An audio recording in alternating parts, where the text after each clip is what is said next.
ரிஷபராசிக்கு 7ஆம் பாவகம் என்று சொல்லக்கூடிய கலஸ்தரஸ்தானத்தையும் 12ஆம் பாவகம் என்று சொல்லக்கூடிய விரயஸ்தானத்தையும் இயக்கக்கூடியவர் செவ்வாய் பகவான். இந்த ராசிக்கு ஒரு நல்லது நடக்கணும், பூமி நல்ல பூமியா அமையணும், வீடு நல்ல வீடா அமையணும் அப்படின்னா செவ்வாய் பகவான் பலம் பெற வேண்டும். ஏன்னா அவர் தான் 7ஆம் அதிபதி. ரிஷபராசி நண்பர்கள் ஏன்னா வாழ்க்கையில மிகப்பெரிய லட்சியத்தோடையும் சவாலோடையும் வாழக்கூடியவங்க. காரணம் என்ன கேட்டீங்கன்னா, ரிஷபத்திற்கு ஒரு யோகாதிபதி யாரு அப்படின்னு கேட்டீங்கன்னா, தன்னுடைய ராசிக்கு 9, 10ஆம் பாவகத்தை இயக்கக்கூடிய சனி பகவானே. அவர் இந்த நேரத்தில் பாருங்க 11ஆம் பாவகத்தில் இருக்கின்றார். இது ஒரு லாபச்சனியாக இருக்கின்றார். ஒரு மிகப்பெரிய ஒரு மாற்றமாக இருந்தாலும் கூட இந்த ரிஷபராசியில பிறந்தாலே சுக்கிரனுடைய அதிபதியா வரீங்க. ஆனா பொதுவா பாத்தீங்கன்னா சுக்கிரன் தானே எல்லாருக்கும் பணம் காசு கொடுக்கணும், எல்லாருக்கும் வசதி வாய்ப்பு கொடுக்கணும், ஆடம்பரத்தை கொடுக்கறது சுக்கிர பகவான் தானே. ஆனா உங்களுக்கு அவர் கொடுத்திருப்பாரான்னு பாத்தீங்கன்னா கண்டிப்பா இல்ல. காரணம்,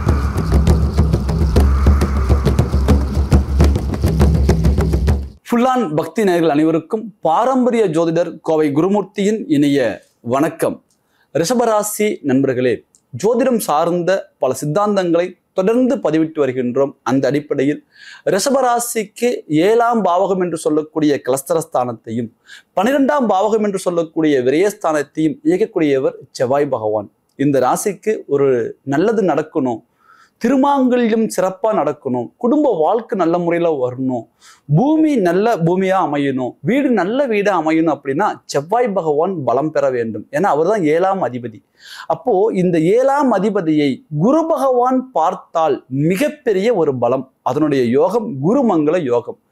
குரு பகவான் தன்னுடைய ராசிக்கு 2ஆம் பாவகம் என்று சொல்லக்கூடிய தனஸ்தானத்தில் இருந்து 3ஆம் பாவகம் என்று சொல்லக்கூடிய தைரியஸ்தானத்தில் கடகமனையில் உச்சம் பெற்று அதிசாரம் பயிற்சியும் பெற்று அற்புதமான முறையில் தனது 5ஆம் பார்வையாக செவ்வாய் பகவானை பார்க்கின்றார். உங்களுடைய ராசிக்கு 7ஆம் பாவகத்தை பார்க்கின்றார். இந்த தருணம் ரிஷபராசி என்பவர்களுக்கு கிடைக்கக்கூடிய ஒரு அதி உன்னதமான யோகம் குருமங்கள யோகம். இந்த யோகம் அக்டோபர் மாதம் 27ஆம் தேதி முதல் டிசம்பர் மாதம் 5ஆம் தேதி வரை சரியாக 38 நாட்கள். இந்த 38 நாட்கள் உங்களுடைய முயற்சிகளை பலப்படுத்தும் பொழுது என்னென்ன ஒரு மாற்றங்கள் நீங்க சந்திக்க போறீங்க, உங்க வாழ்க்கையில கிடைக்கக்கூடிய முன்னேற்றங்கள் என்ன அப்படிங்கிறத இந்த பதிவுல எளிமையா துல்லியமா நம்ம பார்க்க போறோம்.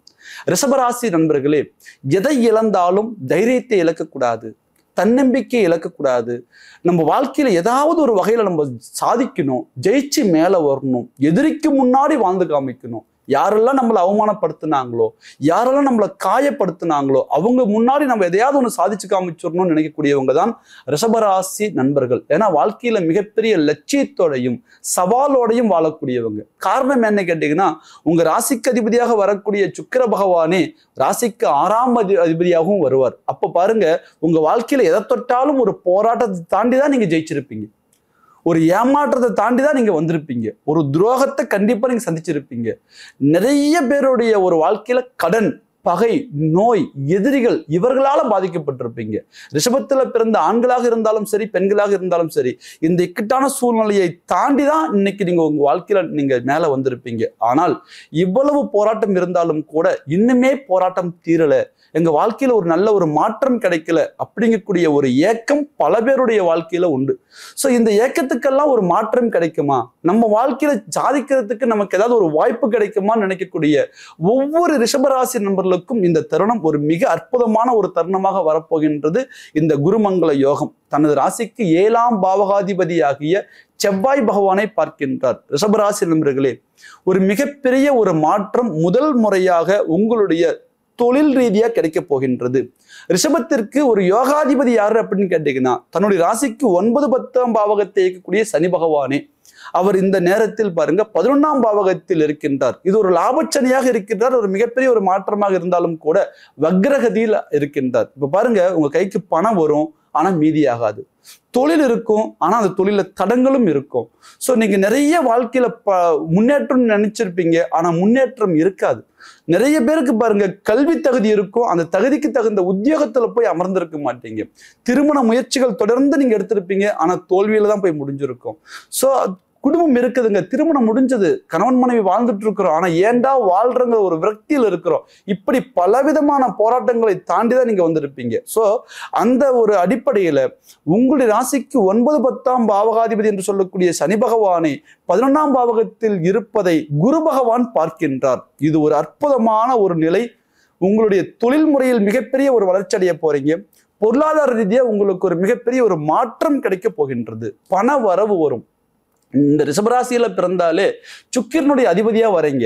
ஆனா பொதுவா பாத்தீங்கன்னா சுக்கிரன் தானே எல்லாருக்கும் பணம் காசு கொடுக்கணும், எல்லாருக்கும் வசதி வாய்ப்பு கொடுக்கணும், ஆடம்பரத்தை கொடுக்கறது சுக்கிர பகவான் தானே. ஆனா உங்களுக்கு அவர் கொடுத்திருப்பாரான்னு பாத்தீங்கன்னா கண்டிப்பா இல்லை. காரணம் அவரே 6ஆம் அதிபதி. அப்போ கடன் பகை இதுலதான் உங்களை வச்சிருந்திருப்பாரு, ஏதாவது ஒரு மன உளைச்சல தான் உங்களுக்கு வச்சிருந்திருப்பாரு. ஆனா இந்த தருணம் உங்களுடைய ராசிக்கு யோகத்தை கொடுக்கக்கூடிய சனி பகவானை குரு பகவான் பார்ப்பதன் மூலம், ஏன்னா சுக்கிரன் கொடுக்காத ஒரு வளர்ச்சியை உங்களுக்கு சனி பகவானே கொடுக்கணும். அவருக்கு குரு பகவானது பார்வை கிடைப்பதன் மூலம் மிகப்பெரிய ஒரு மாற்றம் நடக்க போகின்றது. உங்களுக்கு தொழில் முறையில மிகப்பெரிய வளர்ச்சிகள் கிடைக்க போகின்றது. வேலை வாய்ப்பு தேடிட்டு இருக்கக்கூடிய உங்களுக்கு வேலை வாய்ப்பு, அதே நேரத்துல தொழில் தடங்களாவே இருக்கு சார், சுயதொழில் செஞ்சுட்டு இருக்கிறோம் ஆனா லாபம் இல்லை அப்படி நினைக்கக்கூடியவங்களுக்கு சுயதொழில ஒரு மாற்றம் கிடைக்கும். அயல் நாட்டுல ஒரு உத்தியோகத்துக்காக முயற்சி பண்றோம், நடக்கவே மாட்டேங்குது, இந்த நேரத்துல முயற்சி பண்ணுங்க. 11ஆம் பாவகம் என்பது அயல் நாட்டை குறிக்கக்கூடிய ஒரு பாவகம். அயல்நாடு தொழில் மிகப்பெரிய லெவல்ல உங்களுக்கு பலம் அடையும். சார் அப்ராட்ல தான் இருக்கிறோம் ஆனா பெரிய லெவல்ல வளர்ச்சியில நினைக்கக்கூடியவங்களுக்கு இந்த தருணம் மிகப்பெரிய ஒரு மாற்றத்தை உருவாக்கும். உங்களுடைய முயற்சியை பலப்படுத்துங்க. அதை தாண்டி இந்த குரு பகவான் பாருங்க ரிஷபராசி நண்பர்களுக்கு ஒரு மிகப்பெரிய ஒரு மாற்றமாக திருமண யோகத்தை கொடுக்க போகின்றார். குரு பகவான் தனது 7ஆம் அதிபதியாகிய செவ்வாய் பகவானை பார்க்கின்றார். அந்த செவ்வாய் பகவான் இந்த தருணத்தில் தனது ஆட்சி வீடான விருச்சிக மனையில் அமர்கிறார். செவ்வாய் ஆட்சி பெற்று குரு உச்சம் பெற்று 2 கிரகங்கள் நேருக்கு நேர் சந்திக்கக்கூடிய ஒரு தருணத்துல எவ்வளவு தடங்களாக இருந்திருந்தாலும் திருமணம் என்பது இந்த தருணத்தில் உங்களுக்கு முடியும். அதே நேரத்துல திருமண முயற்சி எடுத்தோம், தொடர்ந்து தோல்வியிலே இருக்கு. வரன் அமைஞ்சா பொருத்தம் இல்லை, பொருத்தம் நல்லா இருந்தா எங்களுக்கு அந்த வரன் பிடிக்கல, அப்படிங்கக்கூடிய ஒரு மிஸ் அண்டர்ஸ்டாண்டிங் இருந்திருக்கும். எவ்வளவோ முயற்சி பண்ணி கடைசி ஸ்டேஜுக்கு கொண்டு போயிருந்தா கூட மனமேடை வரையும் போன ஒரு திருமணம் தடங்களாய் நின்று இருக்கும். கண்டிப்பாக இந்த தருணத்தில் தடங்கலான திருமணங்கள் பலம் படும், திருமண வாய்ப்புகள் அமையும். அதே போல நிறைய பேருக்கு பாருங்க குடும்பம் இருக்கு ஆனா நிம்மதி இல்லை, கணவன் மனைவிக்குள்ள ஒரு புரிதல் இல்லை, விட்டு கொடுத்து போலாம்னு நினைக்கிறோம் ஆனா ஏதோ ஒரு இடத்துல ப்ரெஷர் கொடுத்துட்டே இருக்கிறாங்க, பிரச்சனை கொடுத்துட்டே இருக்கிறாங்க.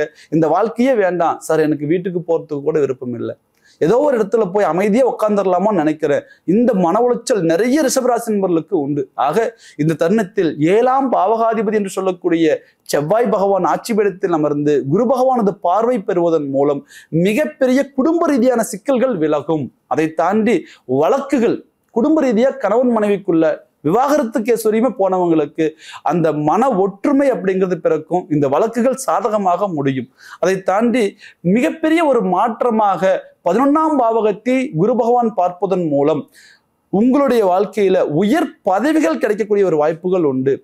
அரசியல் இருக்கக்கூடியவங்க, அரசாங்கத்துறையில் உள்ளவர்கள், அதே நேரத்துல இந்த 2 துறையில் உள்ளவர்களுக்கும் மிகப்பெரிய ஒரு மாற்றம், தலைமை பொறுப்பு கிடைக்கக்கூடிய ஒரு வாய்ப்புகள் உண்டு. படிச்சிருக்கிறோம் சார் ஆனா பதவி உயர்வு இல்லை சார், பல நாள் அரசியல டிராவல் பண்றோம் ஆனா எனக்கான அங்கீகாரம் இல்லை. இந்த நேரத்தில் அரசியல் அரசாங்கம் சார்ந்து யூனிஃபார்ம்டு ஒர்க், மருத்துவர், காவல்துறை, இராணுவத்துறை, தீயணைப்பு வீரர், ஸோ பப்ளிக்கை டைரக்டா கனெக்ட்ல வச்சுக்கக்கூடிய ஒவ்வொரு துறையின், மீடியா துறையில் இருக்கக்கூடியவங்களுக்கு, ஸோ ஒவ்வொரு துறையில் இருக்கக்கூடியவங்களுக்கும் இந்த நேரம் ஒரு மிகப்பெரிய ஒரு மாற்றத்தை கொடுக்கும். உங்க வாழ்க்கையில ஃபர்ஸ்ட் ஆஃப் ஆல் உத்தியோக ரீதியாக வளர்ச்சி, 2வது திருமண வாய்ப்புகள், 3வது கணவன் மனைவி பிரச்சனை, 4வது பொருளாதார நெருக்கடி, கடன் சுமையிலிருந்து வெளியில வர்றது, உங்களுடைய முயற்சிகளுக்கு தகுந்த வெற்றி கிடைக்கக்கூடிய ஒரு வாய்ப்பு, மிகப்பெரிய ஒரு மாற்றத்தை இந்த நேரத்தில் நீங்க சந்திக்க போறீங்க. இந்த 38 நாட்கள் உங்களுடைய முயற்சிகளை பலப்படுத்துங்க. ரிஷபராசி நண்பர்களே, எதை இழந்தாலும் தைரியத்தை இழக்காதவங்க தான் நீங்க. ஏன்னா கடந்த காலகட்டங்கள்ல மிகப்பெரிய மன உளைச்சல் சவாலை சந்திச்சு இன்னைக்கு ஏதாவது ஒரு வாய்ப்பு கிடைக்குமா நினைச்சீங்க. இந்த குருமங்கள யோகம் உங்க லைஃப்ல கண்டிப்பா ஒரு திருப்பு முனையாக அமைய போகின்றது. இதுவரையும் நம்ம பார்த்தது ஒரு கோச்சார பலன். இந்த கோச்சார பலன் முழுமையா நமக்கு கிடைக்கிறதுக்கு நம்முடைய ஜாதக ரீதியா திசா புத்திகள் சாதகமாக இருக்க வேண்டும்.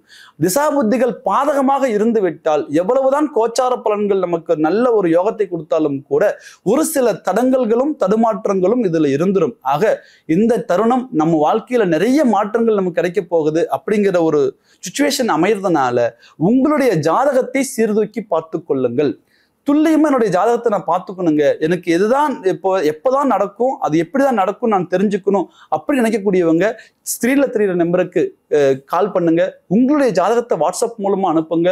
உங்களுக்கான பலன்களை துல்லியமா நீங்க தெரிஞ்சு அடுத்த இலக்கு நோக்கி போங்க. கண்டிப்பா நீங்க உங்க வாழ்க்கையில சாதிச்சு மேல வருவீங்க.